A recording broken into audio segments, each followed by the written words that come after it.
চলো চলো মনসা পুজোর দিন আমাদের বাড়িতে কি কি হলো সেটাই তোমাদের সাথে আজকে এই ভিডিওতে শেয়ার করব। আসলে মনসা পুজো দিয়ে আমাদের বাড়িতে কিন্তু পুজো শুরু হলো, কারণ গত 1 বছর ধরে আমাদের বাড়িতে কিন্তু পুজো বন্ধ ছিল, কারণ আমাদের কাল ওষুধ চলছিল। এই সেই দিনকে কিন্তু এই যে তোমরা পুরো প্রিপারেশনটা দেখতে পাচ্ছ, এটা কিন্তু সম্পূর্ণ গুনগুন করেছিল, মানে আমার বোন করেছিল। তো যাই হোক, খুব সুন্দর হয়েছিল।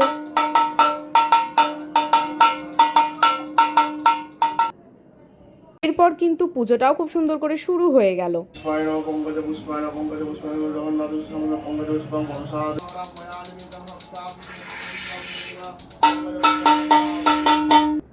সত্যি কথা বলতে আমার মায়ের একটু প্রবলেমের জন্য আমার বোনই কিন্তু পুরো আয়োজনটা করেছে, মানে যতটুকু তোমরা দেখতে পাচ্ছ সবটাই ও করেছে। তারপরে এসে আমি কিন্তু হাত লাগিয়েছি, আমি বেশি কাজ করিই নি, সবই ও করেছে।